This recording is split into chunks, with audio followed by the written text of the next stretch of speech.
So today we are going to talk about strict liability. All right. So strict liability का अगर मैं simple concept में आपको बताऊं कि whether you have mens rea, that's whether you have a guilty mind or not does not matter. Still you will be held liable for the offense or whatever act you have committed. ये basic है. तो हम detail में पढ़ते हैं अलग अलग. So we'll differentiate between religious wrong, civil wrong, criminal wrong, tort, difference between tort and crime, and what are certain offenses where tort भी होता है और crime भी होता है. ठीक है. So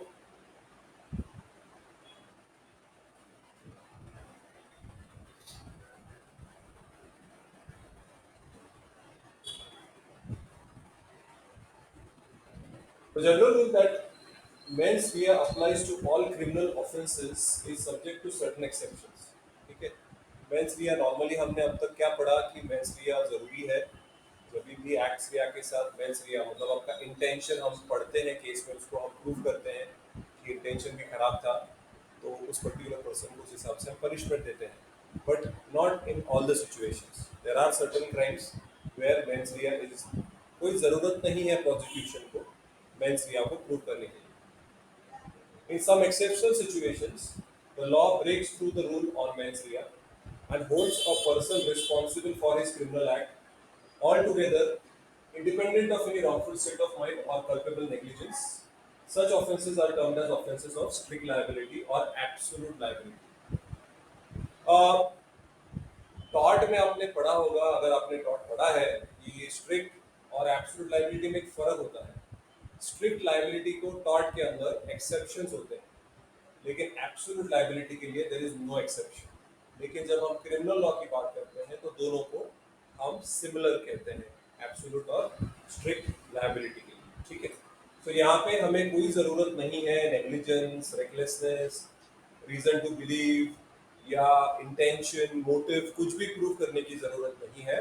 बस वो एक्ट या वो पर्टिकुलर ऑफेंस ही इतना गंभीर होता है जहाँ पे ये सारी चीज़ें आपको प्रूव करने की ज़रूरत नहीं है. Crimes not only requiring legal fault of the accused may be classified into three categories. तो तीन कैटेगरी में आता है strict liability. First category includes those acts that are not criminal in any real sense, but are of a quasi-criminal nature and are prohibited in public interest under a penalty.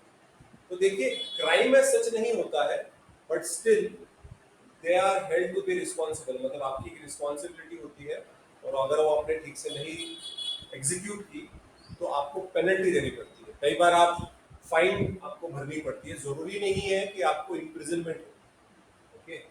This category includes cases of public welfare offences, for instance social and economic offences, जैसे कि offences related to food and drugs, weights and measures, licensing, road traffic, revenue offences etcetera.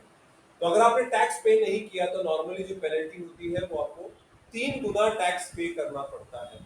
अगर आपने traffic signal तोड़ दिया तो आपको fine भरनी पड़ती है. अगर आप नो पार्किंग में गाड़ी लगाएंगे तो आपको फिर से फाइन भरनी पड़ती है. आपको जेल नहीं होती. That is not the case. Okay. तो इन सिचुएशंस में उसके अलावा भी ऐसे बहुत सारे ऑफेंस, मतलब आप वेट्स एंड मेजर्स में कई बार कंपनसेशन देना पड़ता है आपको, कि अगर आप पकड़े गए अडल्ट्रेशन करते समय, अगर आप मिलावट करते हैं, जैसे फूड ग्रेन्स में आप पत्थर कंकर बेच रहे हैं, ठीक है, तो ऐसे सिचुएशंस में आपको पेनल्टी भरनी पड़ सकती है. पैसे देके छूट सकते हो, आपको जेल नहीं होगी. ठीक है. उसके अलावा जो सेकंड कैटेगरी है वहाँ पे पब्लिक न्यूसेंस लाइबल. लाइबल मतलब आप डिफेम कर रहे हो इसको लिख के, मतलब आपने कुछ पब्लिश किया न्यूज़पेपर में या किसी मैगजीन में, या पैम्पलेट बांट रहे हो कि भाई ये कंपनी खराब है, कि ये पर्टिकुलर पर्सन का जो प्रोफेशन है उसमें ये गंदा काम करता है, तो उन सारी चीज़ों को आप लाइबल करोगे जहाँ पे आप लिखते हो. स्लैंडर मतलब आप बोल रहे हो, वो अलग हो गया. तो दो टाइप के डिफेमेशन होते हैं. इसके अलावा पब्लिक न्यूसेंस में मतलब आप जैसे झगड़ रहे हो रास्ते के बीच में, आपका किसी के साथ झगड़ा हो गया, गाड़ी टच हो गई, लेकिन ईगो क्लैशेस हो गए और आप रास्ते के बीच में झगड़ा कर रहे हो जिसकी वजह से पूरी ट्रैफिक जैम हो गई. It's a public nuisance. Hawking, जोर जोर से हॉर्न मार रहे हो, स्कूल है, हॉस्पिटल है आजू बाजू, फिर भी आप जोर जोर से हॉर्न बजा रहे हो, पब्लिक न्यूसेंस. उसको आप अगेन आप फाइन भर के छूट सकते हो. कंटेम्प्ट ऑफ कोर्ट भी कई बार आपने, प्रशांत भूषण का केस अगर आपको पता होगा, 2 साल या कोरोना के समय पे प्रशांत भूषण सर ने, बहुत बड़े एडवोकेट है सुप्रीम कोर्ट के, उन्होंने ये उनके ट्वीट किया कि इंडिया में सारे सुप्रीम कोर्ट जजेस करप्ट हैं। उन्होंने ऐसा ट्वीट कर दिया और सुप्रीम कोर्ट ने उसको कंटेम्प्ट ऑफ कोर्ट कह दिया। तो उन्होंने चैलेंज किया कि ये कंटेम्प्ट ऑफ कोर्ट कैसे, मैं तो जजेस के बारे में बात कर रहा हूँ, मैंने कोर्ट के बारे में कुछ कहा ही नहीं। बट स्टिल पहले तो उनको बोला गया, वार्निंग दी गई कि आपको पनिशमेंट होगी एक्सेट्रा एक्सेट्रा, लेकिन finally looking at the situation उन्होंने बोला कि इनको फाइन लगाएंगे 1 रुपए की। वो भी उन्होंने नहीं भरी, उनके रिलेटिव ने, किसी फ्रेंड ने जाके वो 1 रुपए भर दी कि एज अ टोकन की एक पेनल्टी, आप ऐसे सुप्रीम कोर्ट के जजेस को बोल नहीं सकते विदाउट एनी प्रूफ, है ना। आपके पास कुछ एविडेंस होना चाहिए, आपके पास कुछ प्रूफ होना चाहिए, तभी आप बोलोगे कि वो करप्ट है। तो ये सेकंड कैटेगरी आ जाती है। फर्स्ट कैटेगरी, फर्स्ट कैटेगरी मतलब जहाँ पे एक्चुअल क्रिमिनल नहीं है लेकिन क्वाजी क्रिमिनल। क्वाजी क्रिमिनल मतलब क्रिमिनल जैसे, जैसे फॉर एग्जांपल ट्रैफिक सिग्नल तोड़ते हो, या अगर आप वेट्स एंड मेजर में थोड़ा सा कुछ वेट कम ज्यादा कर देते हो, 100 ग्राम का इधर उधर फर्क है, आप अपने आपका गोडाउन है उसमें आप कंकर मिलाते हो, तो ये सारे जो ऑफेंसेस है वो आप फाइन भर के छूट सकते हो, आपको जेल ही होगी ऐसा नहीं है। ग्रेविटी देखी जाती है, सरकमस्टांसेस देखे जाते हैं। तो इन ऑफेंसेस में देखिए सिंपल सी बात है, आपका राशन का दुकान है, उस राशन की दुकान में आप दाल या चावल बेच रहे हो, उसके अंदर कंकर मिल रहे हैं, तो I don't need to prove mens rea कि क्या इंटेंशन है आपका, क्यों बेच रहे हो, आपको पता नहीं, आपका शॉप है ना। आप बेच रहे हो मतलब इसका मतलब आप, मुझे कोई जरूरत नहीं है प्रूव करने की, आप मार्जिन मार रहे हो कि आपका अगर वेट में 100 ग्राम ज्यादा है, मुझे जरूरत नहीं, दिख रहा है ना क्लियर कट। अगर आपने ट्रैफिक तोड़ दिया, मतलब अभी तो सीसीटीवी कैमरा आ जाते हैं, आप ट्रैफिक ऑफिशियल फोटो निकाल लेते हैं, वीडियो खींचते हैं, ट्रैफिक ऑफिशियल सीधा दिखा देते हैं कि आप नो पार्किंग में गाड़ी दी, ये रहा फोटो।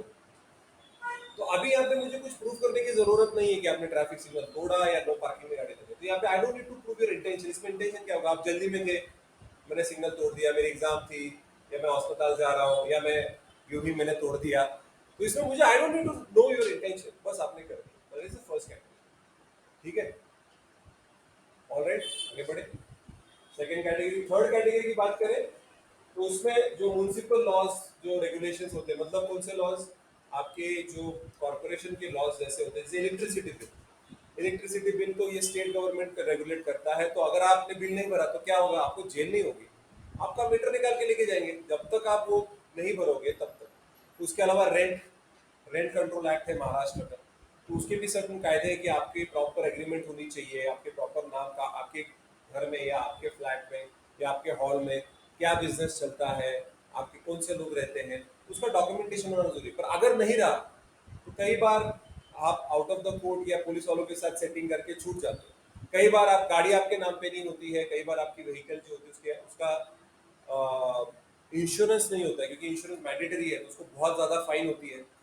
तो अगर उसको सीरियसली उसको इम्प्लीमेंट किया जाए तो फिर आपका लाइसेंस रद्द हो जाएगा, आपकी गाड़ी को कॉन्फिस्केट कर लिया जाएगा। लेकिन होता क्या है, ऐसे नहीं, इसको हम फाइन देके छूट सकते हैं, ठीक है। तो थर्ड कैटेगरी में जो आपके म्युनिसिपल लॉज है वो अगर आप वॉलेट करेंगे, लोकल लॉज आपके जिस एरिया में आप रहते हो उस हिसाब से, जैसे महाराष्ट्र के अपने म्युनिसिपल लॉज है, बिहार के हैं, जम्मू कश्मीर के हैं, तमिलनाडु के अपने अपने म्युनिसिपल लॉज थोड़े थोड़े अलग होते हैं, वो अगर आप तोड़ोगे तो ये थर्ड कैटेगरी में आता है। तो मोस्ट ऑफ द टाइम्स यहाँ पे मेंस रिया मुझे प्रूव करने की जरूरत नहीं है। जैसे आगे आगे बढ़ेंगे हम, जैसे अलग अलग केस लॉज पढ़ेंगे, आपका और आपका क्लैरिटी और ज्यादा आ जाएगा। उसके अलावा जब हम आईपीसी के आगे प्रोविजंस पढ़ेंगे तो हर प्रोविजन में हर ऑफेंस के लिए उन्होंने एक्सेप्शनल दिए हैं जहाँ पे मेंस रिया प्रूव करने की जरूरत नहीं है, ठीक है। The doctrine of strict liability is a departure from the common law principle, that is acts rea and mens rea, जो मैंने आपको पहले जो पढ़ाया था, actus non facit rerum nisi mens sit rea, मतलब आपका करप्ट माइंड या आपका ब्लेम वर्दी माइंडसेट, उसके अलावा उसके एक्शन दोनों मिलेंगे तभी जाके उस पर्टिकुलर पर्सन को आपने पनिश करना चाहिए। लेकिन इस सिचुएशन में ऐसा नहीं है। इस सिचुएशन में अगर आप देखेंगे कि यहाँ पे आप मेंस रे अप्रूव नहीं करते हो, इसलिए काफी सारे जूरिस्ट है जिनको ये स्ट्रिक्ट लायबिलिटी का कंसेप्ट ही पसंद नहीं है, क्योंकि कई बार हम बिना इंटेंशन से अपने से अगर गलती होती तो इंसान को माफ कर देना चाहिए, ऐसा कोई जूरिस्ट का मानना है। Okay, therefore, it is vehemently criticized. The jurists have gone to the extent of saying that strict liability offences are not criminal offences at all. हमने अब तक देखा कि इसको क्राइम नहीं बोल सकते। ट्रैफिक सिग्नल तोड़ना, it's kind of a wrong, हम रॉन्ग बोल सकते हैं। क्राइम नहीं, क्राइम जब बोलते हैं तो हम मर्डर, किडनैपिंग, रॉबरी, डकैती, रेप ऐसे जो शब्द होते हैं तो हम बोलते हैं कि ये क्रिमिनल है, ठीक है। लेकिन अगर आप ये सारे ऑफेंसेस देखेंगे स्ट्रिक्ट लायबिलिटी के अंदर के आईपीसी के, कई बार ये पेटी ऑफेंसेस होते हैं। पेटी ऑफेंसेस मतलब छोटे होते हैं जिनकी पनिशमेंट 1 साल या 1 साल से कम होती है। Professor Jerome hall has preferred to call strict liability offenses as offenses related to economic law or administrative regulations instead of penal offenses। तो इनका ये मानना है कि इकोनॉमिक को, कई बार मैंने आपको बताया कि टैक्सेशन रिलेटेड जो आप कुछ फ्रॉड करते हैं, कुछ ब्लैक मनी है, ये तो आप पैसे देके छूट सकते हो। उसके अलावा भी एडमिनिस्ट्रेटिव रेगुलेशन मतलब जो ट्रैफिक के रेगुलेशंस है, अब लॉकडाउन के समय में भी काफी रेगुलेशन बनाए थे कि रात को 10 बजे के बाद 5 लोग एक साथ नहीं हो सकते, या आप इस टाइम के बाहर नहीं जा सकते, आपके पास आप आरटीसीपीआर की रिपोर्ट चाहिए, नहीं तो आप डबल वैक्सीनेटेड चाहिए, तो ये रेगुलेशन है। अगर आप डी मार्ट जाएंगे, बिग बाजार जाएंगे, तो अभी उनका हेयर कंडीशन होता है कि आपको सर्टिफिकेट दिखाना पड़ता है कि मैं डबल वैक्सीनेट, ये रेगुलेशन है। लेकिन जान पहचान वाले होंगे तो आप छोड़ देंगे। तो इतना ऐसा नहीं बोल सकते कि ये क्राइम है बट इसीलिए उन्होंने कहा कि इसको इकोनॉमिक ऑफेंस या इसको आप एडमिनिस्ट्रेटिव ऑफेंस कहिए, पीनल ऑफेंस मत कहिए। Exclusion of mens in IPC from statutory offences is justified on the ground that such laws are enacted by the legislature to preserve and protect social and economic interests of the community, which requires strict adherence to such laws। देखिए ये जरूरत क्यों है? Why there is a need for strict liability under IPC? Because law and order maintain करना है, समाज का social economic interest को मेंटेन करना है। क्योंकि अगर आप ट्रैफिक लॉज नहीं फॉलो करेंगे, अगर आप म्युनिसिपल लॉज फॉलो नहीं करेंगे, तो there will be haphazard way of people will conduct themselves. समझ लो, सिंपल सी बात है। पुणे का ट्रैफिक देख लो, बैंगलोर का ट्रैफिक, दिल्ली का ट्रैफिक, अगर ट्रैफिक सिग्नल नहीं होते तो क्या होगा? तो अभी अभी हम देख सकते हैं कि लोग नहीं फॉलो करते हैं कई बार। तो इमेजिन कर सकते हो ये लॉज नहीं होते तो कितना प्रॉब्लम हो जाता। तो normal day to day routine function करने के लिए स्ट्रिक्ट लायबिलिटी बहुत ज्यादा इंपॉर्टेंट है। हर बार मेंस रीअप्रूव करने की जरूरत नहीं होती। Moreover, punishment provided in such cases is generally a nominal fine। मैंने जैसे आपको कहा फाइन लेके छूट सकते हो। In fact, the object of such regulation is not to punish the vicious, but to put pressure on the person to discharge their duties properly। एक डर होना, एक डिटरेंस होना बहुत जरूरी है। डिटरेंस कि अगर आप देखेंगे ट्रैफिक सिग्नल तोड़ने से पहले हम इधर उधर देखते हैं कि अगर मुझे तोड़ना है तो मैं सीसीटीवी है क्या, या कोई ट्रैफिक हवलदार है क्या, तो मैं वो डिटरेंस जरूरी है। जब ट्रैफिक हवलदार होता है तो आप डेयरिंग नहीं करेंगे, नहीं बाबा कोई तोड़ने की जरूरत नहीं है। तो ये डिटरेंस बहुत ज्यादा जरूरी है हमारे समाज में, क्योंकि हमारे समाज में या किसी भी समाज में रूल तोड़ना ये बहुत बड़ी मतलब बहुत बात मानी जाती है कि हाँ मैंने लॉ तोड़ा, तो it's kind of a thing of pride. लेकिन ऐसा नहीं होना चाहिए। इसीलिए ये बहुत जरूरी है कि, क्योंकि जब हम ऐसा करते हैं तो कई बार किसी दूसरे के राइट्स वायलेट हो सकते हैं। When we are not taking care, when we are not fulfilling our duties, कई बार इसमें हम दूसरों का राइट वायलेट कर सकते हैं। Okay, so in interest of public health, safety of the community and to preserve the morals of our society। तो फॉर एग्जांपल जैसे मैं दूसरा एग्जांपल दे सकता हूँ कि अगर आपका मोबाइल कॉन्फिस्केट हो जाता है, उसके अंदर अगर कोई पोर्नोग्राफी के ऑप्शन कंटेंट मिलता है, फाइन भरनी पड़ सकती है या आपका मोबाइल कॉन्फिस्केट हो जाएगा। कि this is just to maintain the morality of the. अब इसमें कई बार तकलीफ भी होती है लोगों को कि भाई कोई गार्डन में बैठा है, बातें कर रहा है, जनरल बातें, तो उसमें कई बार जो पुलिस जो बोलते हैं मॉरल पुलिसिंग, जिसको कहा जाता है मॉरल पुलिसिंग, कि आपने पब्लिक प्लेस में हक क्यों किया, आपने किस क्यों किया, आपने गले में गले हाथ क्यों डाले, तो इसमें कभी कभी मॉरल्स क्योंकि कहीं डिफाइन नहीं है, तो कभी कभी आम आदमी को इसका प्रॉब्लम भी होता है। For instance, an industry engage in hazardous or inherently dangerous activities is absolutely liable for any harm caused irrespective of reasonable care taken and without any negligence on the part of the industry। तो गंगा, आपको पता हो कि river Ganga, वहाँ पे बहुत सारे tanneries काम करते हैं, अभी भी काम करते हैं। तो वो मतलब जो लेदर इंडस्ट्री हम बोलते हैं, टैनिंग, जहाँ पे टैनिंग होती है, तो वो क्या करते थे, सारा लेदर को साफ करके सारा पानी वैसा का वैसा विदाउट एनी ट्रीटिंग वो गंगा में छोड़ देते थे, जिसके वजह से आज रिवर गंगा के लिए स्पेशल मिशन है, क्लीन गंगा मिशन। गवर्नमेंट का सेंट्रली स्पॉन्सर्ड स्कीम है उस नदी को साफ करने के लिए। पहले लोग शव डाल देते थे इंसानों के, या अर्थिया बहता, तो उससे क्या हुआ, वो पानी बहुत ज्यादा पोल्यूट हो गया। लेकिन जो इंडस्ट्रीज है जो ऐसे एक्टिविटीज में इन्वॉल्व है, जैसे कोई कोका कोला बनाता है, कोई डिस्टिलरी की प्लांट है, सबसे ज्यादा गंदा पानी डिस्टिलरी वाटर प्लांट से निकलता है। सबसे से, इवन कोल्ड ड्रिंक से भी ज्यादा, क्योंकि इतना प्योरीफाइड पानी होता है, जो बचा कुचा सारा जो एक्सक्रीशन या जो बोल सकते हैं जो सीवेज है वो अलग किया जाता है। जो सबसे ज्यादा प्रदूषण बिस्लेरी की ही इंडस्ट्री करती है। जो हम क्लीन पानी पी रहे हैं लेकिन जो गंदगी हो रही है तो उनको वो ट्रीट करना पड़ता है, तभी वो ओशन में या नदी में छोड़ सकते हैं। तो उन्होंने बोला कि हमने मशीन लगा रखी है भाई, पर अगर वो मशीन ठीक से काम नहीं कर रही है, पोल्यूशन हो रहा है जिसकी वजह से मरीन लाइफ मर रही है, फिशेस मर रहे हैं जिसकी वजह से फिशरमैन जो है उनका लाइवलीहुड पे इम्पैक्ट हो रहा है, आजू बाजू का एनवायरमेंट डैमेज हो गया है, उनको कंपनसेशन भरना पड़ता है। दे कैन नॉट से कि अरे हम क्या कर सकते हैं भैया, हमने तो मशीन लगा रखी थी। मशीन को मेंटेन करना भी उनकी रिस्पॉन्सिबिलिटी है।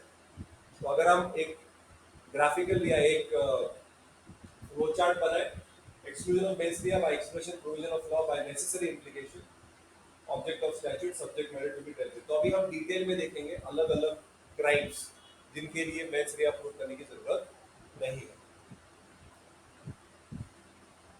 तो सबसे पहले moral, ethical, religious, civil and criminal wrongs. तो ठीक है, तो यहाँ पे अगर आप देखेंगे, मैंने कई बार आपको बोला है मॉरल्स और लॉज ये दोनों अलग अलग चीजें। जैसे मैंने आपको एग्जांपल दिया था कि भाई मैंने चोरी की मेरे भूखे बच्चे को खाना खिलाने के लिए, तो मैंने तो थेफ्ट के लिए उसको अंदर डाल दिया एज अ पुलिस ऑफिसर, जो गलत है, मॉरली गलत है लेकिन लीगली करेक्ट है। क्योंकि आप नहीं तो कल कोई बोल देगा हाँ भाई मैं, मेरे साथ इस इंसान ने अन्याय किया तो मैंने उसको खून कर दिया। तो मूवीज में ठीक लगता है, रियल लाइफ में ऐसा नहीं होता। डिटेल में देखते हैं।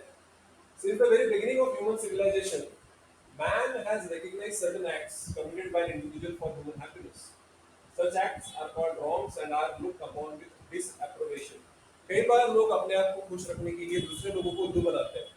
आजकल ये फैड बन गया लोगों को उल्लू बना के पैसे कमाना। सीधे तरीके से लोग पैसा कमाना नहीं सकते। तो यहाँ पे अगर देखिए, खुश रहना कोई गलत बात नहीं है, but not at the expense of others. दूसरों को नुकसान करके अगर आप खुश हो रहे हो तो that will be considered to be a morally incorrect act. The evil tendencies of these antisocial acts widely differ in degree and scope. For instance, lying, refusal to give a mouthful of rice to save a person, omission to rescue a man from drowning, etc., are not considered sufficiently serious for an action law. ये सारे moral wrongs हैं। कोई भूखा है, उसको हमने खाना नहीं दिया, ओके? कोई डूब के मर रहा है, हमने उसको नहीं बचाया, इवन तो हमें स्विमिंग आती है। झूठ बोलना, मैंने आपको एग्जांपल दिया था कि भाई आपके फ्रेंड से आपको, आपका फ्रेंड आपको नोट्स नहीं दे रहा है, बोल रहा है मेरे पास नोट्स नहीं है, आपको पता है उसके पास नोट्स है, तो वो झूठ बोल रहा है, लेकिन इसका अर्थ ये नहीं कि वो क्राइम है। मॉरली गलत बात है, लेकिन आप उसको आईपीसी के अंदर उसको सजा नहीं दे सकते। ये सारे मॉरल रॉन्ग्स हैं। तो such acts are simply considered as immoral or ethical wrongs and a concern of social and religious laws.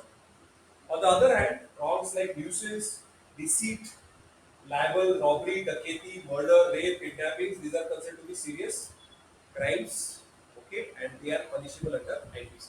तो ये याद रखिएगा, मॉरल रॉन्ग्स को कभी भी पनिशमेंट नहीं है, लेकिन अगर आईपीसी के अंदर जो ऑफेंसेस है उन्हीं के लिए पनिशमेंट है।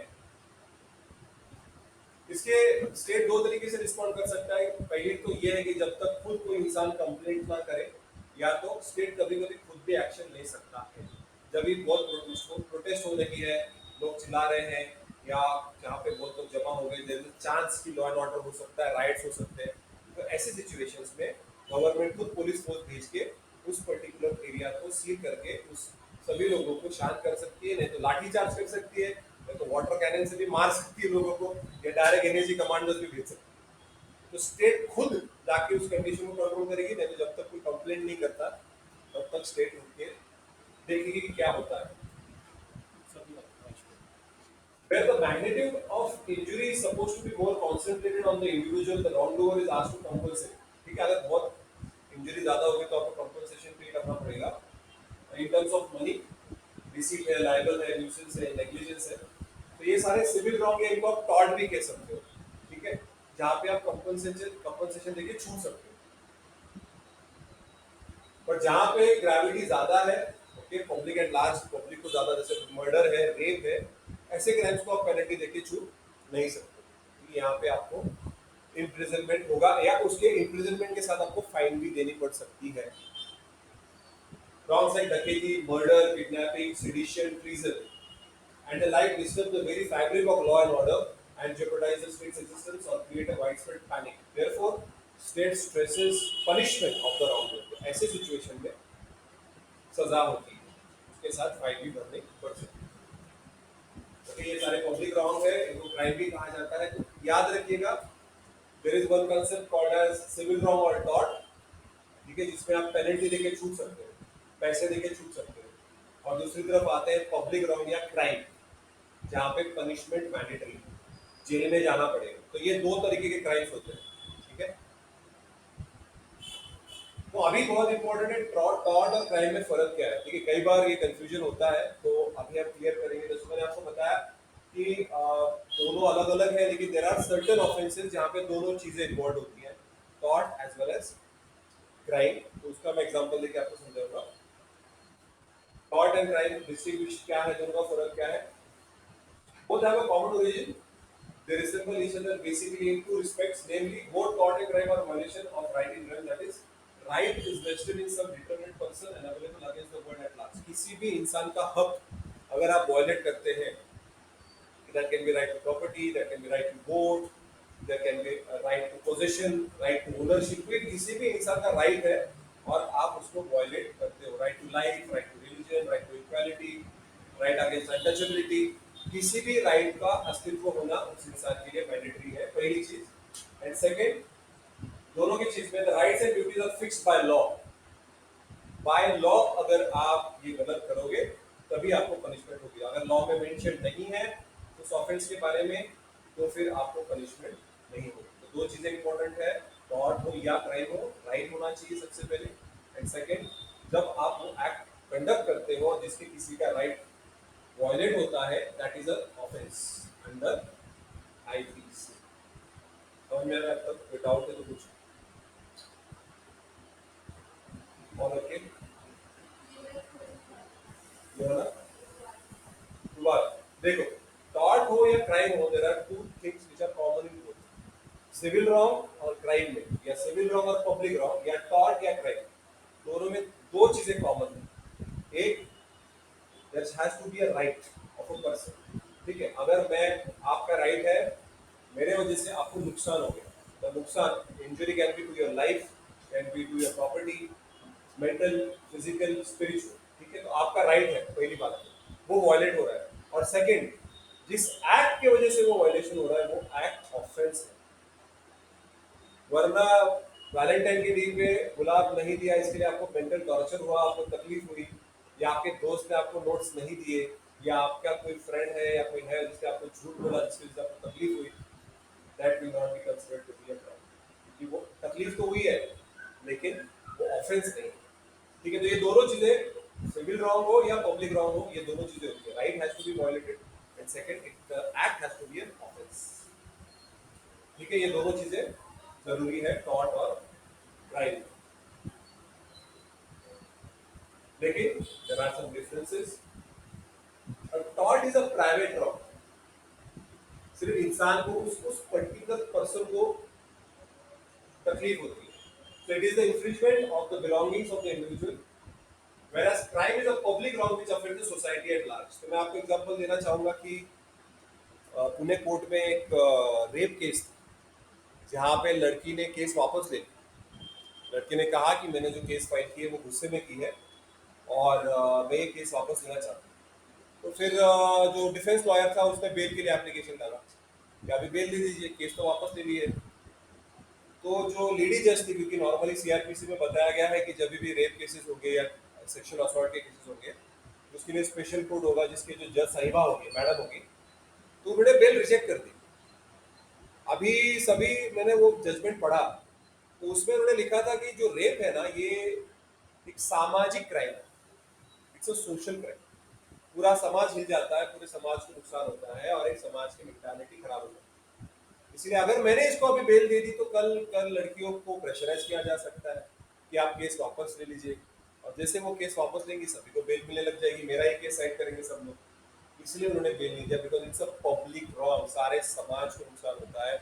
डर लगता है लड़कियों को, अगर मर्डर, अगर अगर जैसे फॉर एग्जांपल मैं यहाँ बताऊंगा, महात्मा सोसाइटी करके एक बहुत बड़ी सोसाइटी है कोथरूड में, जो एक जमाना था 10 साल पहले की, वहाँ पे चोरियां बहुत होती थी।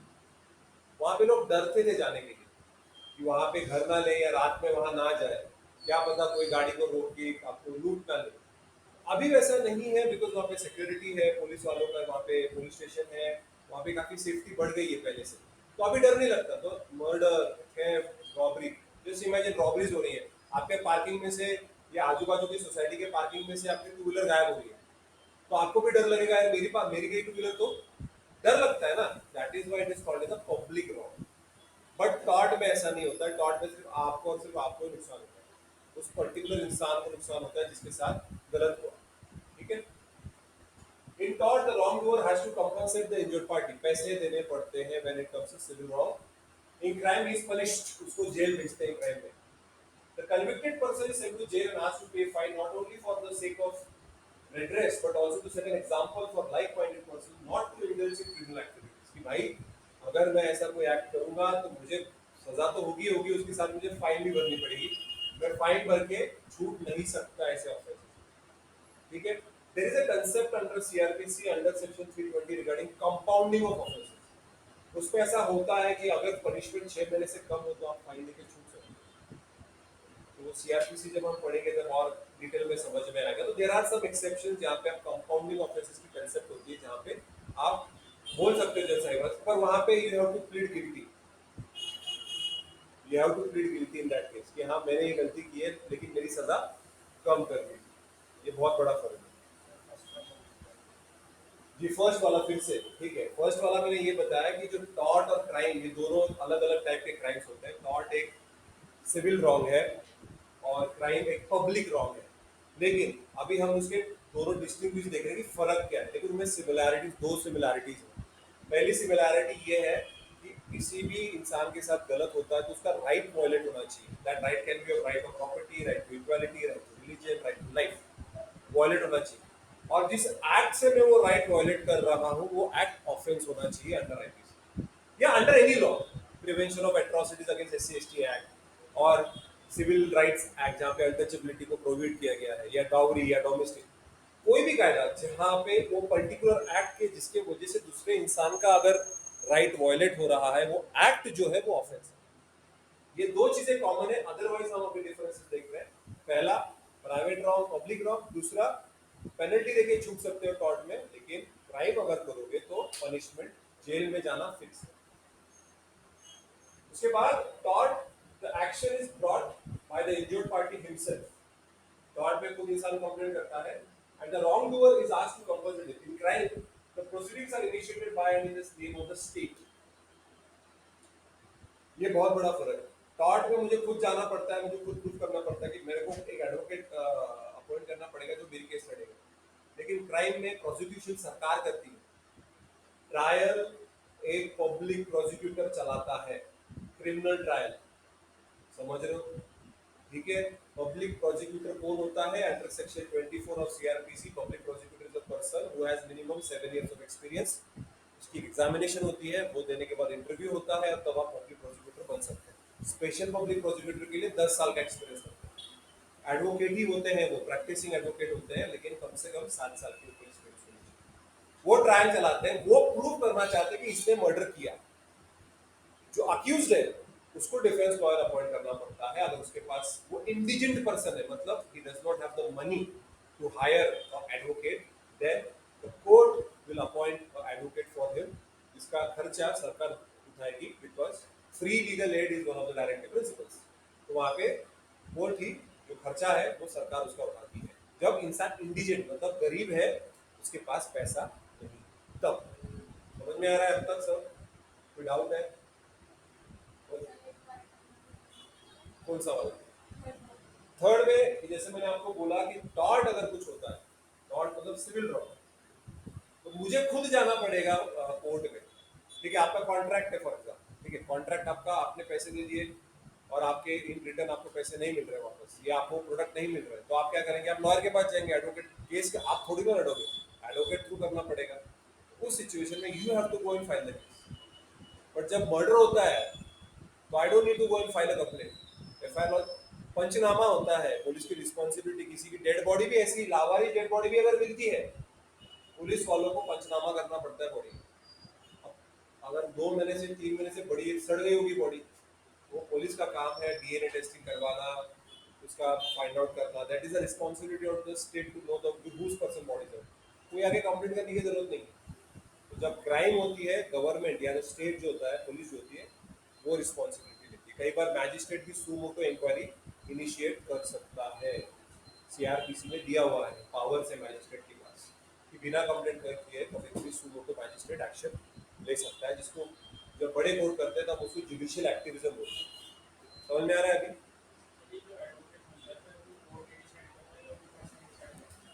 कोर्ट ही डिसाइड करेगा अगर फ्री लीगल एड है, क्योंकि कौन अवेलेबल है वो देखना पड़ेगा। वो नहीं बोल सकता कि मुझे रामजेठ मलानी चाहिए। हाँ, there is we have to enrol yourself first of all कि मैं फ्री लीगल एड में, क्योंकि पैसे कंपैरिजन में अगर कोई आपके पास प्राइवेट आता है उसके कंपैरिजन में आपको पैसा कम मिलता है। गवर्नमेंट आपको उतना फी नहीं देगी, फिक्स होती है फी।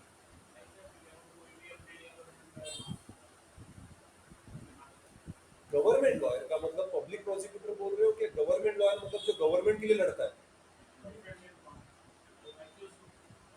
जब आप देखिए आपके पास पैसा है तो आप किसी को भी हायर कर सकते हो, पहली बात। पर अगर पैसा नहीं है तो सिर्फ नहीं, वो ऑप्शन नहीं है। अब ये पहले तो इंडिजेंट ही नहीं है आप इंडिजेंट इंडिजेंट मतलब कि आपके पास पैसा नहीं। अगर यूर से मिडिल क्लास के हो या आपके पास जॉब है, आप 15-20 हज़ार रुपये महीना कमाते हो, मतलब कोई फ्री लीगल एड नहीं मिलेगा। बहुत ही गरीब आदमी जिसके पास कोई पैसा ही नहीं है, तभी उसको फ्री लीगल एड। खर्चा नहीं करना है वो भाई, कोर्ट है, वो कोर्ट क्या है ना, इधर बैठ के बोल रहे कोर्ट में जाओ तो हालत पता चलेगी। लोग बोलते हैं कोर्ट में कि भाई सब कुछ खर्चा करने की, सब कुछ लुटाने के लिए तैयार है कि भैया मुझे छुड़वा दो, मैं मर्डर केस में फांसी नहीं करनी। क्राइम में बहुत पैसा है, क्रिमिनल प्रैक्टिस में एक बार सेट हो गई। हाँ लेकिन तकलीफ भी है। तकलीफ भी है क्योंकि कई बार हमें ऐसी चीजें करनी पड़ती है जो हमारे मॉरल्स हमें सपोर्ट नहीं करते। ठीक है,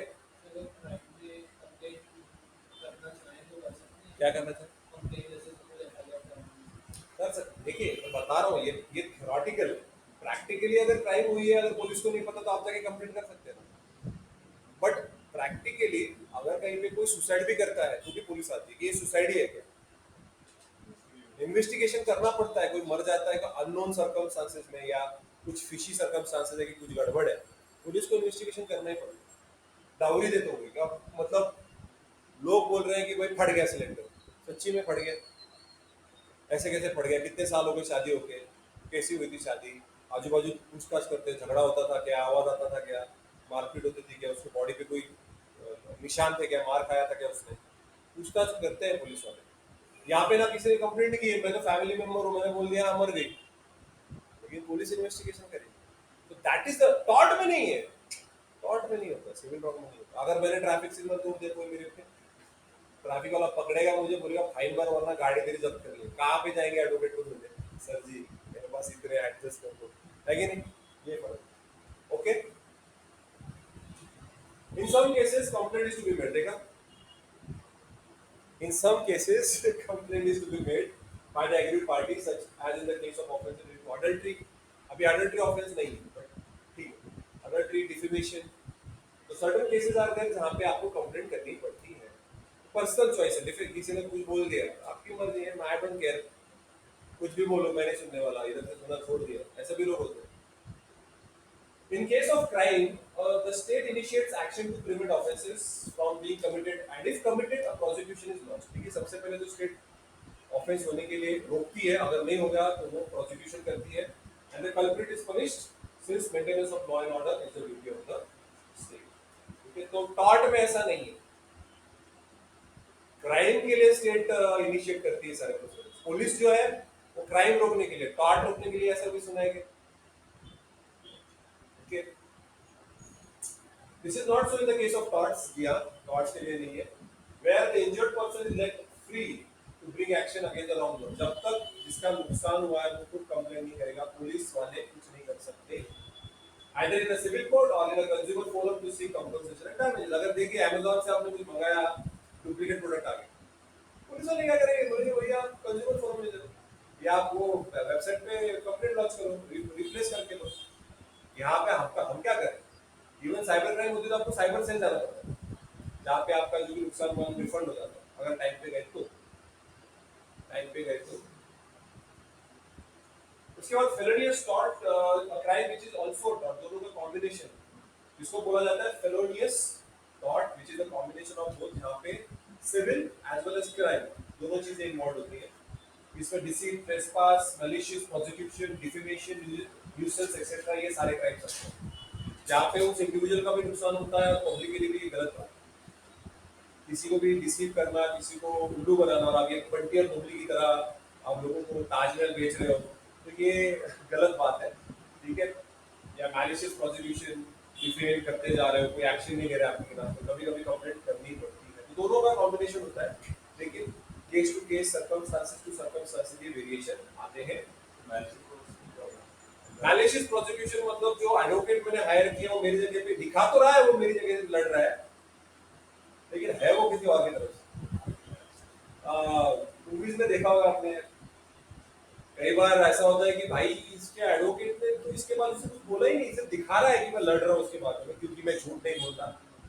जहाँ पे गोविंदा केस लेता है हारने के लिए, अगर आप गोविंदा का मूवी है, तो उसमें अगर मैंने हायर किया, मेरा एडवोकेट हायर करा हुआ है मैंने, लेकिन वो मेरी जगह पे किसी मैलिशियस प्रोसिक्यूशन या प्रोसिक्यूटर को मैंने खरीद लिया, अपनी सलमान खान है, मैं नहीं, मेरा ड्राइवर था संजू बाबा, संजय दत्त को पता था कि बॉम्ब फटने वाले हैं, इसलिए वो तब मॉरिशस में था,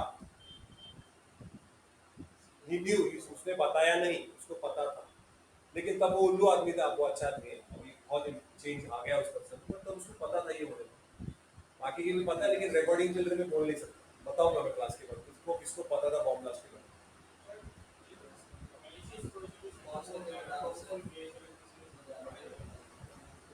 वो एक होता है, या कभी कभी एडवोकेट आपके साथ गलत करता है, या कभी कभी सीआरपीसी की प्रोविजन, तो उसकी वही ना लाइसेंस जाएगा उसका, वही तो बता, वही होता है। या सीआरपीसी में जो प्रोविजंस है वो सही तरीके से फॉलो नहीं किए गए, एक फ्लो होता है ना, एक प्रोसीजर होता है, वो फॉलो नहीं किया गया मैलिशियस प्रोसिक्यूशन, कि भाई आप, क्योंकि कैसे एक नॉर्मल है कि अगर आपको कोई विटनेस कोर्ट में पेश करना है तो आपको पहले नोटिस देनी पड़ेगी, unless there is a judicial discretion की सर्टेन विटनेसेस आर अलाउड, जो प्राइम विटनेस होता है उसको उसकी जान को खतरा होने के लिए उसकी आइडेंटिटी रिवील नहीं की जाती, वो एक्सेप्शन केस है, तो जहाँ पे सीआरपीसी का प्रोविजन फॉलो नहीं किया जा रहा है,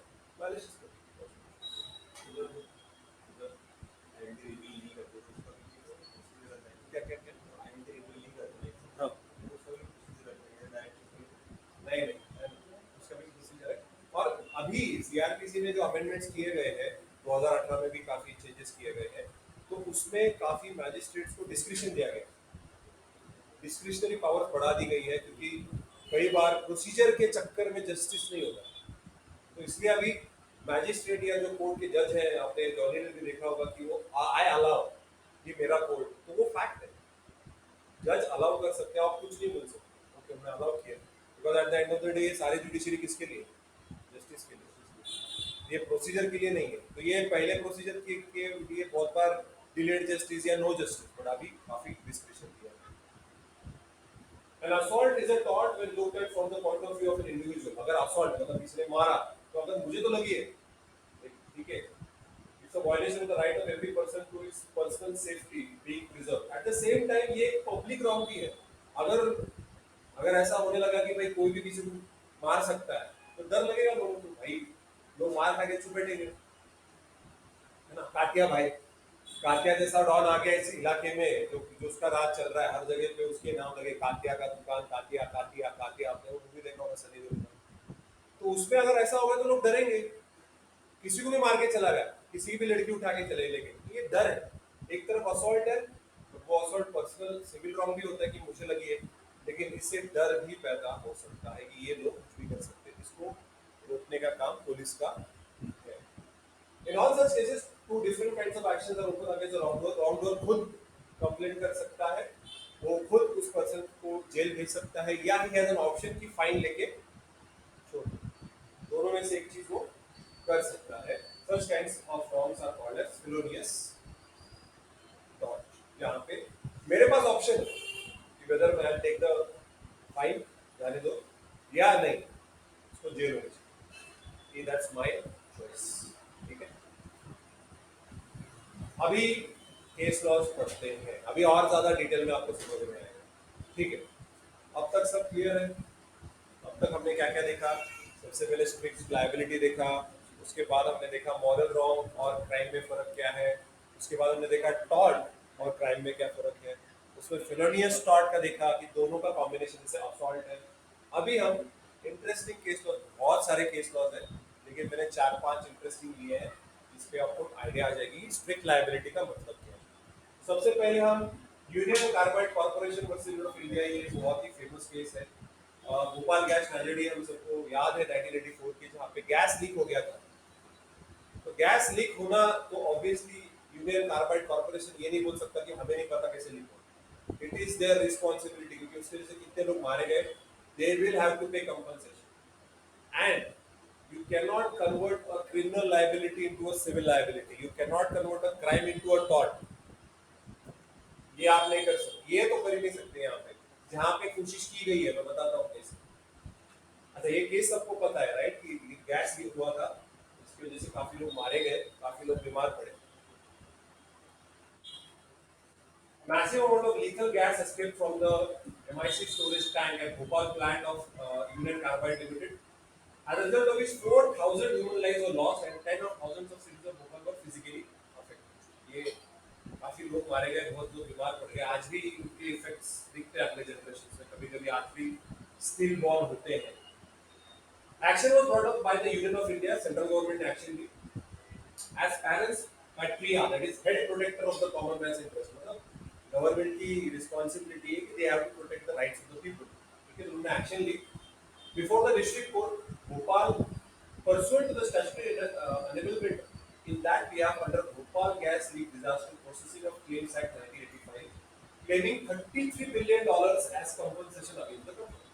ये कायदा जो दिख रहा है आपको, Bhopal gas leak disaster processing of claims act 1985, ये कायदे के अंतर्गत उन्होंने उसको $33 बिलियन पैसे क्लेम। ठीक है, वैसे अगर आज देखेंगे हमारे देश में न्यूक्लियर पावर प्लांट्स को हमने बनाया है, न्यूक्लियर पावर प्लांट्स, उसके लिए भी हमारे पास क्लेम्स के लिए एक लॉ पास किया गया, न्यूक्लियर लायबिलिटी है, जहाँ पे अगर कोई न्यूक्लियर रिएक्टर फट जाता है जिससे रेडियो एक्टिविटी फैल के लोग मरते हैं और प्रॉब्लम्स होती है, तो उसका भी कितना कंपनसेशन और रिस्पॉन्सिबिलिटी वो तय करने के लिए हमने न्यूक्लियर लायबिलिटी एक्ट को पास किया हुआ है पहले से, लुकिंग इनटू द फ्यूचर कि अगर ऐसा कुछ होता है तो। When an interlocutory matter pertaining to the interim compensation came up for hearing, there was a court-assisted settlement between Union of India and Union Carbide Corporation। ठीक है, एक केस चल रही है, इंटरलॉक्यूटरी मतलब ट्रायल चल रही है। इंटरलॉक्यूटरी मतलब बीच में उनका दोनों का कोई डिसीजन हो, किसका, गवर्नमेंट का और यूनियन कार्बाइड कॉर्पोरेशन, दोनों का एक डिसीजन हो गया, सेटलमेंट करने की उन्होंने कोशिश की, इसने गवर्नमेंट ने और कॉर्पोरेशन। अब ये क्या थी अंडर दिस सेटलमेंट, अब ये सेटलमेंट आउट ऑफ कोर्ट में होगी नेचुरली, कोर्ट में तो जज साहब ने तो कुछ नहीं बोला होगा। Under this settlement $470 million was agreed to be paid by UCC। जो $33 बिलियन जो मांगे थे वो बिलियन कम कर दिया, कम, थोड़ा कम कंपनसेशन देंगे, बहुत। हाँ ठीक है, तो हम आपको $470 बिलियन देंगे to government of India in full and final settlement, एक साथ दे देंगे, of all the claims of all the victims of the gas leak disaster against the UCC। $33 billion दे देंगे, $470 बिलियन हम आपको, ये सेटलमेंट हो गया किसका, गवर्नमेंट के बीच में, कॉर्पोरेशन के बीच में। The government also agreed to withdraw certain prosecutions, charges लगाए थे उनके ऊपर वो अब पीछे ले लेंगे, that had been initiated against the officials of UCC and UCI in this connection, कि जो भी चार्जेस थे वो सब हम बोलते ठीक है चार्जेस वापस ले लेंगे। तो यहाँ पे 4,000 लोग मर गए, अब ये चार्जेस वापस लेने की सोच रहे हैं, सेटलमेंट हो गई है। The review petition under article 137, हमारे इंडियन कॉन्स्टिट्यूशन में article 137 talks about review petition, review jurisdiction, जहाँ पे कोर्ट जो है वो पर्टिकुलर जजमेंट या पर्टिकुलर डिसीजन या पर्टिकुलर ऑर्डर को रिव्यू कर सकता है, फिर से स्टडी करके करती तो नहीं। And writ petitions under article 32 raise certain fundamental issues as to the constitutionality, legal validity, propriety and fairness and constitutionality of the settlement, कि सेटलमेंट के बारे में भाई ये कॉन्स्टिट्यूशनल है क्या? ऐसा कर सकते हैं? ये लीगल है, सही है, फेयर है? इसके ऊपर रिव्यू किया गया कि भाई रिट पिटीशन भी फाइल हो, लोग मर गए हैं यहाँ पे, क्योंकि जिंदगी बर्बाद हो गई है। तो ये सेटलमेंट जो है ये सही है क्या गलत है, इसका चेक करने के लिए कोर्ट के पास गए। Allowing the review petitions in part in dismissing writ petition, the Supreme Court ने writ petition को dismiss किया, लेकिन review petition को उन्होंने स्टडी किया। सुप्रीम कोर्ट ने क्या कहा? The contention that the apex court had no jurisdiction to withdraw to itself the original suits pending in the district court at Bhopal. सबसे पहली बात तो सुप्रीम कोर्ट के पास डायरेक्ट ओरिजिनल जुरिडिक्शन में केस नहीं जाएगा। अगर सुप्रीम कोर्ट का ओरिजिनल जुरिडिक्शन अगर हम याद करेंगे तो रिट पिटीशन होता है, नहीं तो जहां पे द पार्टीज में सेंट्रल गवर्नमेंट और यूनियन गवर्नमेंट या स्टेट गवर्नमेंट दोनों की पार्टीज है, बरोबर? तो ये पहले तो उनका ओरिजिनल जुरिडिक्शन नहीं है, ना ही किसी ने अपील की है, ठीक है? तो बोले कि जुरिडिक्शन जो है वो भोपाल का है, भोपाल डिस्ट्रिक्ट कोर्ट का, and dispose of the same in terms of the settlement and the further contention that similarly the court had no jurisdiction to withdraw the criminal proceedings are rejected. उन्होंने बोला कि आप सेटलमेंट करके जो prosecution जो charges वापस ले रहे हो, क्योंकि आपने सेटलमेंट कर दी तो क्रिमिनल प्रोसीडिंग्स रोक दोगे, यू स्टॉप द प्रोसीडिंग्स, ये आप नहीं कर सकते। ये कोई सिविल डिस्प्यूट नहीं है, यहाँ पे लोग मर रहे हैं, आप क्रिमिनल प्रोसीडिंग सस्पेंड नहीं कर सकते, यू कैन विथड्रॉ। विक्टिम्स को कंपनसेशन कितना देना है, क्या देना है, ये कोर्ट डिसाइड करे।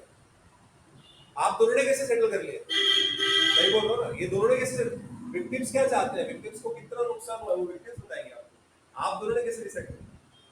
कोर्ट ने कहा देखिए पहले तो हमारा जुरिडिक्शन नहीं, लेकिन क्रिमिनल प्रोसीडिंग्स को विथड्रॉ नहीं कर सकते। बाद में the contention that the court had no jurisdiction to pause the criminal proceedings in exercise of the power under Article 142 is rejected, but in the particular facts and circumstances it is held that the quashing of the criminal proceedings was not justified. क्योंकि आप कर क्या रहे हो, आप एक criminal liability को civil liability में कन्वर्ट कर रहे हो, आप प्रोसिक्यूशन रोक रहे हो, आप चार्जेस पीछे ले रहे हो। यहाँ पे लोग मर गए, एक नहीं दो नहीं 4000 लोग मर गए, और आप पैसा लेके छोड़ दोगे ऐसे लोगों को? They should be punished. See it's ऐसी गलती कर दी जिसकी वजह से बहुत लोग मारे गए, तो आपको फाइन तो बननी पड़ेगी, लेकिन आपको सजा भी होनी चाहिए। Grant of blanket criminal immunity is a legislative function. There is no power or jurisdiction in court to confer immunity for criminal prosecution and punishment. Court ये नहीं कर सकते। किसी भी अगर कोई क्रिमिनल प्रोसीडिंग्स फाइल करता है तो उसको सिविल प्रोसीडिंग में कन्वर्ट करने का किसी भी कोर्ट को अधिकार नहीं है, अनलेस गलत जुरिडिक्शन में केस फाइल कर दी हो तो, ठीक है? ग्रांट ऑफ इम्यूनिटी वो पर्टिकुलर पर्सन और पर्सन में अमाउंट को preferential treatment quality of equality. तो भाई आप किसको क्रिमिनल लायबिलिटी दोगे, किसको सिविल, तो आप कन्वर्ट करने लग जाओगे। कल क्या सेटलमेंट कर लेते हैं, कितने लोग मर गए, 10 लोग मर गए, अच्छा मैं आपको 1 करोड़ देता हूँ, प्रोसिक्यूशन रोक, ऐसा होना स्टार्ट हो जाएगा। कितने लोग मारे गए, 50 लोग मरे, 50 करोड़। जिसके पास पैसा है वो तो बताएगा क्या करना है, फिर सेटल कर लेते हैं ना मैटर। और ज्यादातर रियलिटी में सेटलमेंट ही चलती है कोर्ट के बाहर। जैसे कितने सारे मेरे आगे ऐसे केसेस हो, जैसे डोमेस्टिक वायलेंस है, ठीक है, या डाउरी की केसेस है, कोर्ट के बाहर ही सेटल होते हैं पैसे। या रेप केसेस है, लड़कियां कहती हैं 5 लाख रुपए तो मैं केस वापस देती हूँ, मेरे आगे हुआ। तो यहाँ पे ऐसे केसेस हुए हैं कोर्ट में, कोर्ट के बाहर, और सडनली वो बोलती क्योंकि इसके लिए कोई पनिशमेंट नहीं, और अगर कोई एक्शन लेना चाहता तो वो डिफेमेशन केस फाइल करेगा। लेकिन अगर आउट ऑफ कोर्ट सेटलमेंट हो गई है, जज को भी पता है, एडवोकेट्स को पता है, पार्टीज को पता है, लेकिन कायदे से कुछ कर सकते हो अगर कंप्लेंट केस वापस ले रहे, ऐसा नहीं कर सकते। You can not convert criminal liability into a civil liability, आप नहीं कर सकते। However, the court's direction that future criminal proceedings shall not be instituted or proceeded with must be understood as a concomitant and a logical sequence of the decision to withdraw the pending prosecution. In that context, the stipulation that no future prosecution shall be entertained may not amount to conferment of immunity, but only to retaliation of the consequence of such termination of pending prosecution. Thus, understood, any appeal to the principle as to the power to confer criminal immunity becomes irrelevant in this case. इसका मतलब क्या है? इसका मतलब ये है कि आप अपने हिसाब से criminal immunity union carbide corporation को नहीं दे सकते। किसको इम्यूनिटी देनी है, किसको इम्यूनिटी नहीं देनी है, वो कायदे में लिखा जाता है अंडर स्पेशल सर्कमस्टांसेस। आपके मर्जी के अनुसार किसी को आप इम्यूनिटी नहीं दे सकते। इम्यूनिटी मतलब बचाव। जैसे प्रेसिडेंट साहब is immune from criminal prosecution, वैसे आप किसी कॉर्पोरेशन को कैसे दे सकते? सो क्रिमिनल प्रोसीडिंग्स को चेंज नहीं कर सकते और एट द सेम टाइम आप इम्यूनिटी भी नहीं दे सकते, आप चाहे कितना भी पैसा दे दो। ठीक है। Contract whose object is opposed to public policy is invalid। अगर ऐसा कोई सेटलमेंट है, ऐसा कोई कॉन्ट्रैक्ट है जिससे लोगों का नुकसान हो रहा है, तो वो कॉन्ट्रैक्ट इनवैलिड है। ठीक है। The essence of the doctrine of stifling, that is stopping, of prosecution is that no private person should be allowed to take the administration of criminal justice out of the hands of the judges and place it in his own hands। यहाँ पे क्या कर रहे हैं दोनों parties?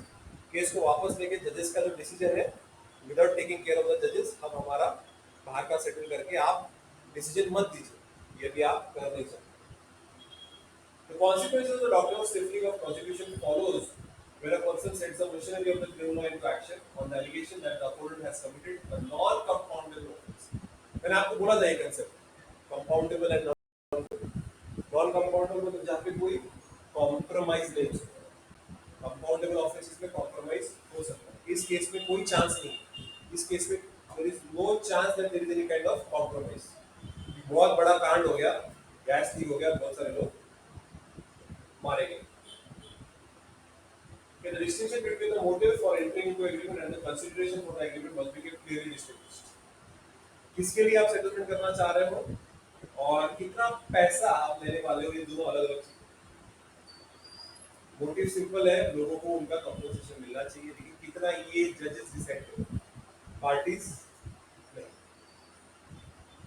We are dropping of the criminal proceedings is a motive for entering into। अभी यहाँ पे मोटिव क्या है? क्रिमिनल प्रोसीडिंग्स रोको। ये जो सेटलमेंट हुई दोनों के बीच में, क्यों हुई कि भाई आप क्रिमिनल प्रोसिक्यूशन रोक दो, हम पैसा देते हैं, गलत है ना? The doctrine of stifling of prosecution is not attractive where there is also pre-existing civil liability। The dropping of criminal proceedings need not necessarily be consideration। इस सिचुएशन में आपका मोटिव ही गलत है, आपका इंटेंशन गलत है, जहां पे आप सेटलमेंट क्यों कर रहे हो? क्रिमिनल प्रोसिक्यूशन रोकने के लिए कर रहे हो। तो वो कॉन्ट्रैक्ट या वो एग्रीमेंट या वो सेटलमेंट गलत है, इनवैलिड है, वॉइड है। आप क्रिमिनल प्रोसीडिंग्स रोक नहीं सकते। तो what are you doing? Decision making power जज के हाथ से लेके आप खुद के हाथ में ले लो। जज ने तो डिसीजन दिया ही नहीं, मैंने मेरा सेटलमेंट कोर्ट के बाहर कर लिया। अगर ऐसा होने लगा तो लोग क्राइम करेंगे और बाहर ही सेटल कर लेंगे, और ऐसे बहुत सारे क्राइम्स हैं जो लोग बाहर ही सेटल कर लेते हैं। जज तक बात जाती नहीं, कोर्ट तक बात जाती ही नहीं है, पुलिस तक ही मैटर सॉल्व हो जाता है।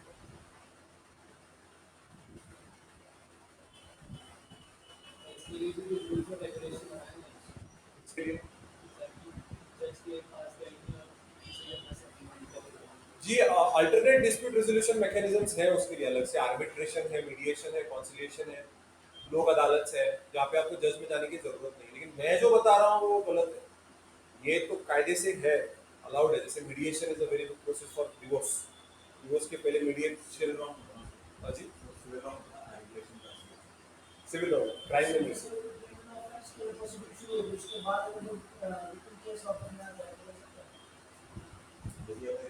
हाँ नहीं सकते।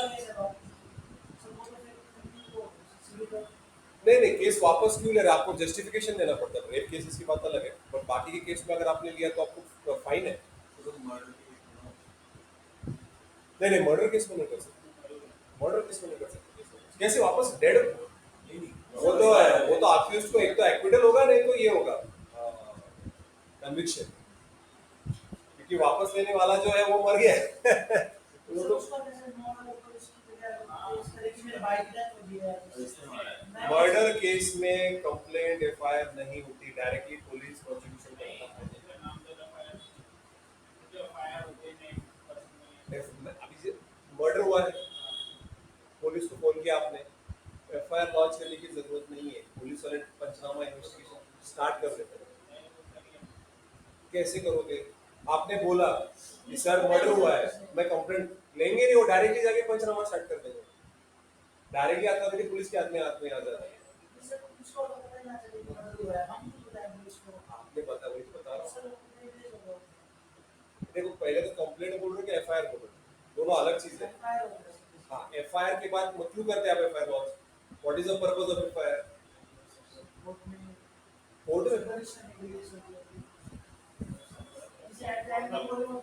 एफआईआर क्या होता है? किसके लिए होता है? केस इन्वेस्टिगेशन के लिए।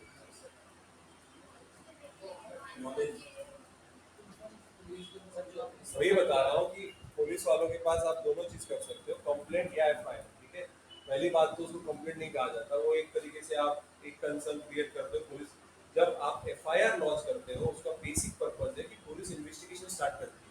अगर आपने सिर्फ जाके कंप्लेंट कर दी, पुलिस इन्वेस्टिगेशन नहीं करती, it is not the duty of the police when you just do complaint. You have to complaint to judicial magistrate, तब जाके वो इंक्वायरी इनिशिएट करेगा, वो भी कॉग्निजेंस लेने के बाद। पुलिस वालों को आप एफआईआर क्यों लॉन्च करते हो? ताकि वो इन्वेस्टिगेशन स्टार्ट करें। तो वहाँ पे इन्वेस्टिगेशन स्टार्ट करने की कहने की क्या जरूरत है? मर्डर है, डायरेक्टली जाके इन्वेस्टिगेशन स्टार्ट करेंगे। वो यहाँ पे एफआईआर क्यों लॉन्च करते हो? What is the purpose of FIR? Investigation start करने के लिए। आपने बोल भी दिया मर्डर हुआ है, वो चले थोड़े अच्छा कहाँ हुआ, वो लिखेगा नहीं, वो लेके चल मुझे वहाँ पे। समझ रहे हो? पुलिस वाला जाके वैसे भी इन्वेस्टिगेशन उसको करना ही पड़ेगा, एफआईआर लिखने की जरूरत नहीं है, और डायरेक्टली वो पंचनामा बनाएगा और मैजिस्ट्रेट को सबमिट कर देगा। समझ रहे हो? माइनर माइनर चेंजेस है। मर्डर केस, बलात्कार केस, लड़की जाके बोलती है रेप हुआ, का किसने किया उसको उठा के लेके आते हैं एफआईआर का। होती है बाबा, लेकिन उसका बेसिक पर्पस अलग अलग है। एफआईआर क्या है? इन्वेस्टिगेशन करना है। यहाँ पे ऑटोमेटिकली इन्वेस्टिगेशन इनिशिएट हो जाए। समझ रहे हो? पहले जाके क्राइम सीन पे खड़ा होना है। आप यहाँ पे लिख रहे हो, वहाँ पे बॉडी गायब हो गई, who will be responsible? Rape case है, वहाँ पे लड़की पूरा बता रही मेरे साथ क्या, पहले उसको हॉस्पिटल लेके जाओ, रिपोर्ट लेके आओ, मेडिकल रिपोर्ट, ये ज्यादा इंपॉर्टेंट है। सब उसके बाद आप लिख लो एफआईआर का, लिख पहला इन्वेस्टिगेशन स्टार्ट हो जाती है, ये बता रहा हूँ। वरना आप यहाँ पे बैठे हो बता रहे हो कहाँ हुआ, कैसे हुआ, कितने बजे हुआ, क्या, वो बॉडी गायब हो गई उधर। जब बोलते मर्डर हो गया तो पुलिस वाला खड़ा हो जाता है, किधर चलो।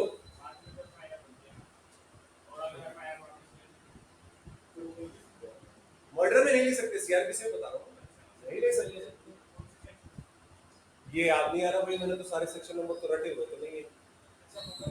हाँ हाँ, वरना कौन सा 511 सेक्शन है, उसमें कौन सा केस, सब सीरियस ऑफेंसेस को केस वापस नहीं ले सकते। इसने तो बोला रेप का, लड़की ने केस वापस ले ली कि मैंने जब, क्योंकि वो खुद बंदी खड़ी जिसके साथ रेप हुआ, मर्डर में है ही नहीं ना वो बंदा। Who gave you the authority to take the case back? घर कौन हो तुम? अरे वो मर गया है, ही इज डेड, कैसे आपको पता करना आपकी स्टेट का काम है। रेप में वो लड़की खुद खड़ी है, समझ रहे हो? मर्डर में वो कहाँ खुद खड़ा है? समझ रहे हो? ये बहुत बड़ा फर्क है, इसके लिए आप वापस ले नहीं सकते, आइदर कन्विक्शन और एक्विटल।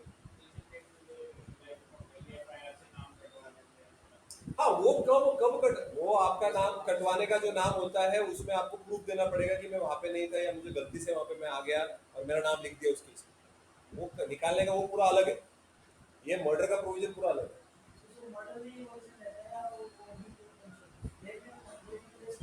क्या? हाँ, क्योंकि वो लड़की के साथ, इसके साथ रेप हुआ जिसने कब, मर्डर में नहीं ले सकते। मर्डर में कैसे कौन लेगा ऑर्डर वापस?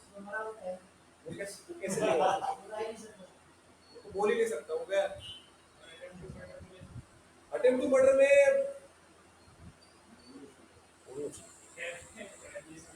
फ्रेंडली केस में मैंने चाकू मार दिया।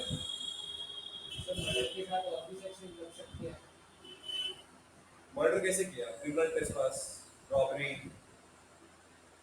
ये हाथापाई मार डाला।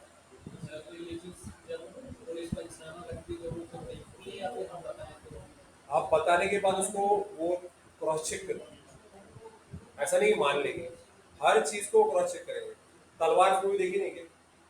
नहीं देखी तलवार? आरुषि तलवार को मारा गया, अरे बाप रे बाप, दिमाग की दही हो जाती, उल्टा हो गया। वही बता रहा हूँ कि प्रैक्टिकल लाइफ में बहुत सारी अलग चीजें चलती है, रियल लाइफ में बहुत अलग है। मतलब आप किताबों में जो पढ़ते हो और रियल लाइफ में, मतलब अभी ये जो केस मैं आपको बता रहा हूँ कि सिविल क्रिमिनल लायबिलिटी केस बता रहा हूँ कि आप कन्वर्ट नहीं कर सकते, अभी तक कंपनसेशन नहीं मिला। अभी यहाँ पे वो सेटलमेंट की बात कर रहे हैं, अभी ऐसा लग रहा है हो जाता तो अच्छा होता, उतना तो आ जाता। अभी भी चल वही तो कहाँ मिलेगा।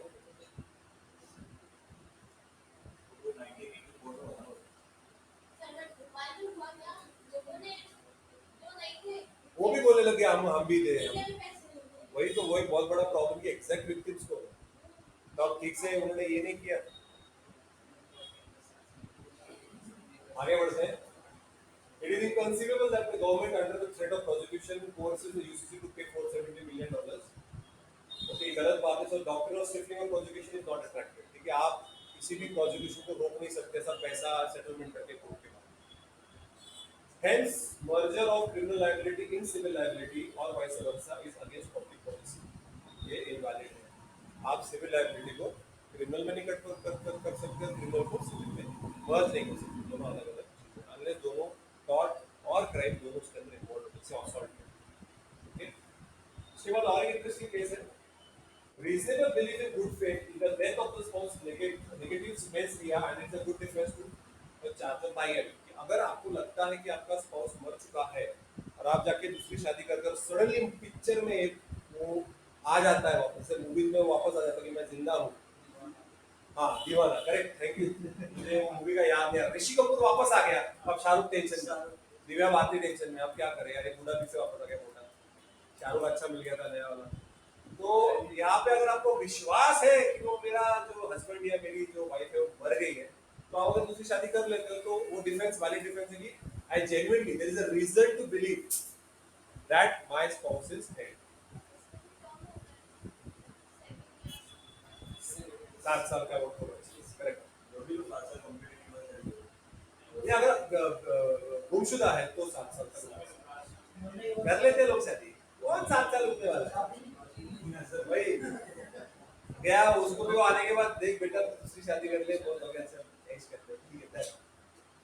क्वीन वर्सेस टॉल्सन का केस है, 1889, काफी पुराना केस है। यहाँ पे क्या हुआ, बायगामी का केस है, ठीक है। ये थोड़ा सा पंगा हो गया था वहाँ पे, क्यूपिड का भी ऐड हो जाता है ना। तो 1888 में प्रिजनर थी Martha and Toulson. She was convicted of bigamy at the courts of Azils and Carlis, वहाँ का है, हमारा नहीं, हाउस ऑफ लॉर्ड्स का केस है। The marriage of the prisoner also took place on 11 September 1880। 1880 में शादी हुई उसकी, ठीक है। And Tolson deserted her on 13 December 1881, मतलब एक साल के अंदर उसको छोड़ के चला गया। And then she and her father made inquiries about him। कहाँ गया भाई, शादी करके एक साल हो गया, शादी के एक साल के बाद गायब हो गया।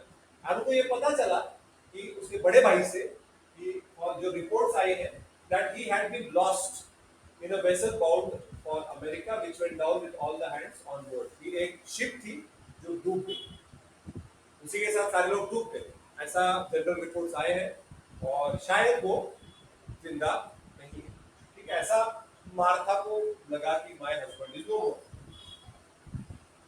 1887, ठीक है, शादी हुई 1880 में, और 1887 में the prisoner supposing herself to be a widow went through the ceremony of marriage with another person। मतलब ऑलमोस्ट आप देख सकते हैं शादी हुई 11 सितंबर, मतलब अराउंड 7 साढ़े 6 साल के बाद, नॉट 7 इयर्स बट 6.5 साल के बाद बंदी ने शादी कर ली। they went through the ceremony of marriage with another man। the circumstances were all known to the second husband and the ceremony was in no way concealed। क्योंकि छुपा के शादी नहीं की, हस्बैंड को भी पता है कि हाँ भाई इसका सेकंड मैरिज है। ओके, दिसंबर 1887 में टॉल्सन भैया अमेरिका से वापस आ गए, ऋषि कपूर वापस आ गए। अभी शाहरुख जो सेकंड हस्बैंड है और दिव्या भारती को जो मार्था है वो टेंशन में आ गए। The jury convicted the prisoner, stating, however, that they thought that she's in good faith and on reasonable grounds believed her husband to be dead at the time of the second marriage, and the judge sentenced her to 1 day in prison। एक दिन की सजा, ठीक है। वहाँ पे jury system है ना, वहाँ पे जूरी, हमारा लास्ट केस कौन सा था जूरी वाला, नानावटी केस।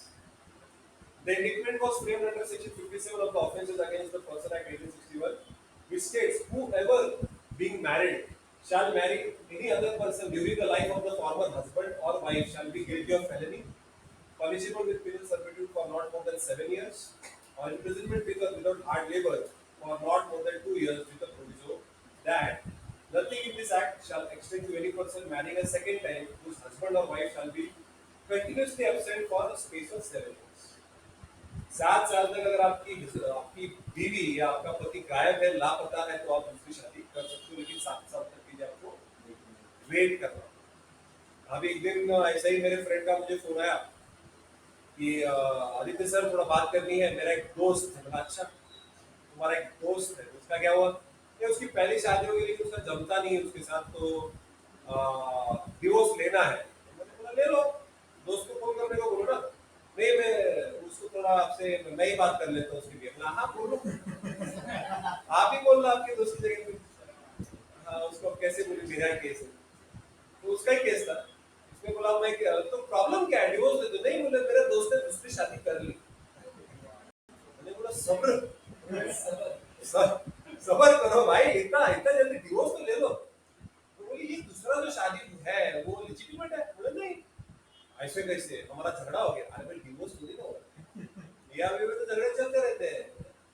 तो उसने बोला अरे फिर आप क्या करें? बोला अभी तो देखा जाए तो दूसरा मैरिज तो इलिजिटिमेट है, बच्चे बच्चे हुए। नहीं नहीं अभी तक नहीं। बोला हाँ, फिर मत करो, दोस्त को बोलो बच्चे पैदा मत करो, दोस्त को समझाओ थोड़ा, और बोला पहले डिवोर्स ले लो और फिर दूसरी शादी जो है वो धूम धड़ाके से करो। वो भी उसने शादी किसी को ना बता के चुपके से वो शादी करी, गलत बात होगी। हाँ, वो पता नहीं, लेकिन उसने ऐसा बोला, उसका दोस्त बहुत तकलीफ है। मैंने बोला आप दोस्त और उसकी बीवी को भेज दो, मैं समझा देता हूँ, क्यों divorce ले रहे हो? There is no doubt that under the circumstances the prisoner falls within the scope of the statute. She is being married another person during the life of her former husband, and when she did so, he had not been continuously absent for her for the last 7 years. तो देखिए 7 साल के लिए तो था नहीं, वो 7 साल के बाद आया, 6.5 साल में उसने शादी कर दी। इसके लिए एक दिन का उसको एक क्या बोलते टोकन, तू रहे एक दिन के लिए।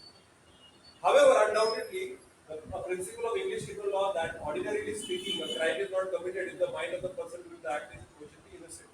यहाँ पे मेंस रिया अगर देखो तो innocent mindset है उसका, 6.5 साल तक रुक गई, बहुत हो गया सब्र, अब कर लेते हैं शादी, तो उसने कर ली। तो जो कन्विक्शन था एक दिन का, वो क्वैश कर दिया गया, उसे छोड़ दिया गया इस केस में। ठीक है, तो आज यहीं पे रुकते हैं, और भी केस स्टडीज है वो हम कल कंप्लीट करेंगे, रिमेनिंग केस।